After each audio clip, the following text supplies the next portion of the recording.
So make no mistake, justice in this country is no longer blind. This is very sad for this country. The FBI has, in fact, been politicized, and the FBI and the DOJ have both been weaponized. It is sad, but this is very, very real and needs to be dealt with.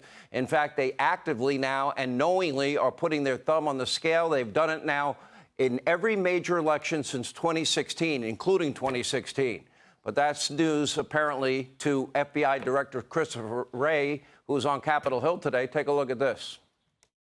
You know, I hear these claims of politicization, but I can tell you that the FBI is and is going to stay independent. And that means following the facts wherever they lead, no matter who likes it.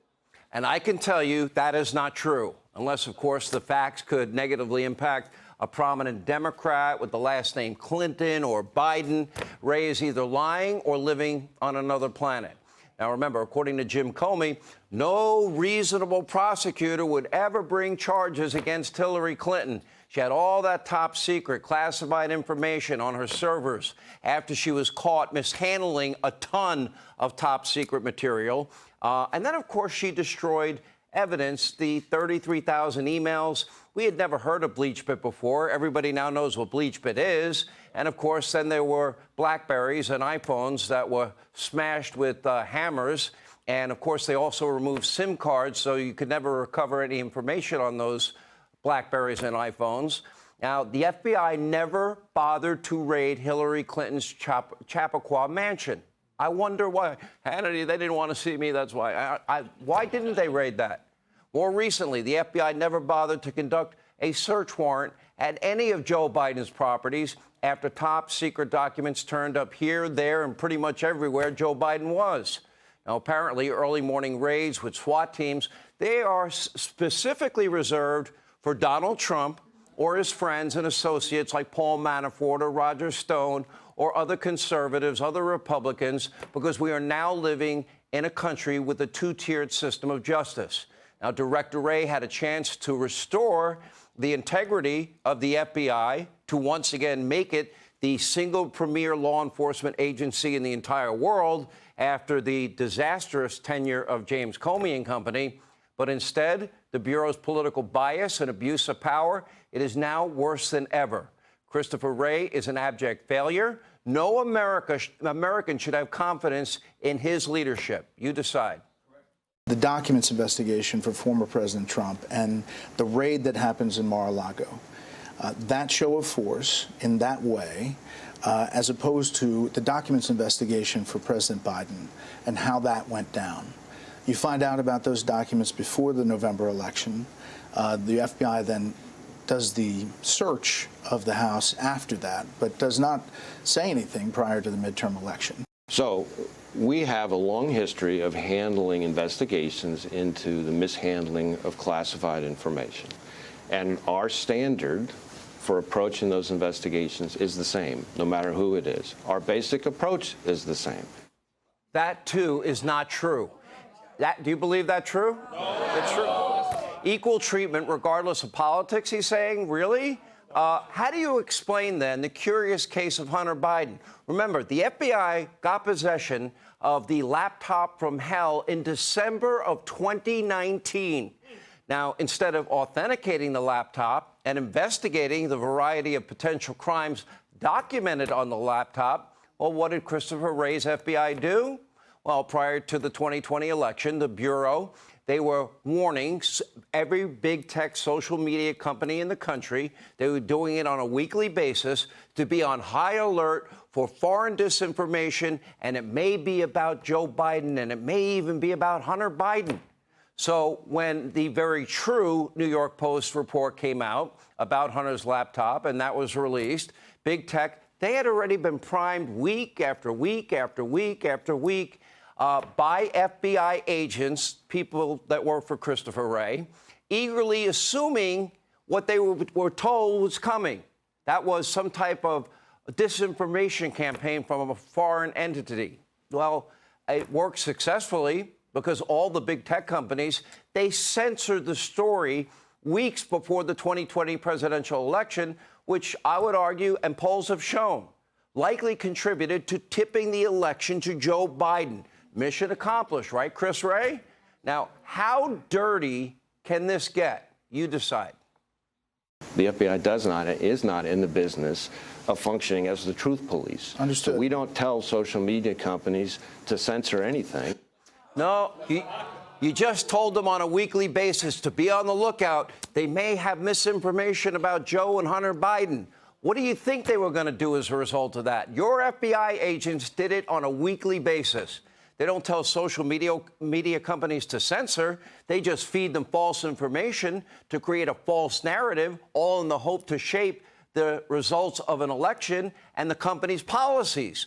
And by the way, the FBI was doing this every single solitary week leading up to the 2020 presidential election. Not only did the FBI plant the seed of disinformation in big tech, but they also sat idly by and said nothing.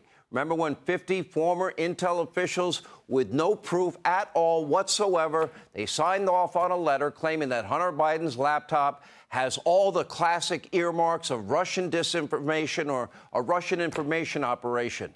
The FBI had the laptop 11 months prior to the presidential election in 2020. This is disgusting. It is corrupt. It is a national disgrace. They knew it wasn't Russian disinformation, but they had an election to win. They had a favored candidate. His name was, well, he can't remember it, but we remember, Joe Biden. And by the way, Chris Wray doesn't want to answer any questions about that matter either. He ducked, he dodged, he obfuscated left and right in this interview with Bret Baier. Take a look. I can't speak to what former officials of the intelligence community may or may not have said. I can only speak to what we do. And unfortunately, as you would expect, if we're going to do this investigation in the right way, that means I can't talk about the specifics of that investigation, other than to assure everyone that I expect our people to tackle this investigation the way that I expect them to tackle every investigation, which is to follow the facts wherever they lead, no matter who likes it. Okay, and there's so always somebody who doesn't like it. You've had the laptop for 3+ years. You had the laptop 11 months before the presidential election. You could have verified that probably in a matter of 72 hours max. Now, during a very revealing interview with Bret Baier, as I said, he ducked, he dodged every single solitary question. He obfuscated. The FBI director seems to think that he is accountable to nobody. And by the way, this isn't just about Trump and Biden and the presidential election. It's about political bias in our justice system, at the FBI, the DOJ. That becomes a threat to anybody that maybe they don't like, whatever group it happens to be. For example, angry parents at school board meetings. Remember, they were recently labeled and being investigated as potential domestic terrorists. Oh, they don't want CRT, or they don't want transgender education for kids in kindergarten. Traditional Catholics, remember, they were targeted at their place of worship. Dozens of Americans had their bank records turned over to the FBI, all because they took a bus to Washington, D.C. to hear a rally on January 6, 2021. They didn't break any laws, but if you tried to light a federal courthouse on fire in Portland, or participated in 574 violent riots in the summer of 2020, you likely never faced any real investigation. That is a two-tier justice system. That's what we're talking about. That is apparently also true if you firebombed an emergency pregnancy center or vandalized a church. Out of 250 recent attacks, Christopher Wray's FBI only brought charges against 2 of these violent criminals. That's it. But they did manage to send a SWAT team, guns drawn, to the home of a pro-life activist who shoved a man allegedly harassing his son near an abortion clinic. But don't expect an explanation from Chris Wray. Take a look. Here's what I'm talking about, is the dual system. You know, there's that for a pro-life activist, but not that for a Black Lives Matter protester who maybe torches a federal building over the summer. So that disparity, that dichotomy, is what sticks in people's mind. I understand that people have their opinions. All I can tell you is that we have one standard, which is irrespective of ideology, of politics. That is a crock of Adam Schiff. I don't believe any of that. Their one standard Thank you. You're their one standard. Conservatives, Republicans, they get targeted, while violent criminals on the left, they get a free pass. I think it's obvious, it is clear, it is transparent. So Director Wray needs to resign or he needs to be fired. And frankly, the FBI and the DOJ may need to be dismantled to bring back the honor and integrity that it once had. But that likely won't happen under Joe Biden, because Christopher Wray is dutifully serving the Biden administration. They're part of the executive branch of government. And today, Biden's Attorney General, Merrick Garland, well, he echoed his colleagues at the FBI. What a shocker. Take a look. A Catholic pro-life demonstrator, father, was accused of disorderly conduct in front of an abortion center.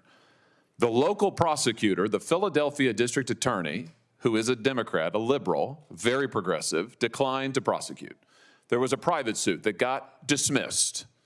And then after all of that, your Justice Department sent between 20 and 30 armed agents in the early morning hours to the Houck's private residence to arrest this guy after he had offered to turn himself in voluntarily. Determinations of how to make arrests under arrest warrants are made based by the tactical operators in the district. They are not. But you surely looked into it by this point, right? You know the answer, surely. All I know is what the FBI has said, which is that they made decisions on the ground as to what was safest and easiest. So get this, the DOJ is perfectly fine with sending a SWAT team in that scenario, but they won't even bring charges against anybody that was doxing or harassing or threatening U.S. Supreme Court justices at their homes. Watch this. Have you brought a single case against any of these protesters threatening the justices under 18 U.S.C. Section 1507? Have you brought even one? Senator, you asked me whether I sat on my hands, and quite the opposite. I sent 70 United States Marshals. Let me try again. To defend. And has the Department of Justice brought even a single case under this statute? It's a yes/no question. It's not a give a speech on the other things you did. The job of the United States Marshals is to defend the lives. So the answer is no. Is to defend the lives of the justices, and that's their number one priority. They have. Why are you unwilling to say no? The answer is no. You know it's no. I know it's no. Everyone in this hearing room knows it's no. You're not willing to answer a question. Have you brought a case under this statute? Yes or no? As far as I know, we haven't. Checkmate, Ted Cruz. That was slam dunk. All right, let's be clear. A politicized and weaponized justice system will not stand the test of time. But in the meantime, Wray and Garland don't seem to care. Hey, Sean Hannity here. Hey, click here to subscribe to Fox News YouTube page and catch our hottest interviews and most compelling analysis. You will not get it anywhere else.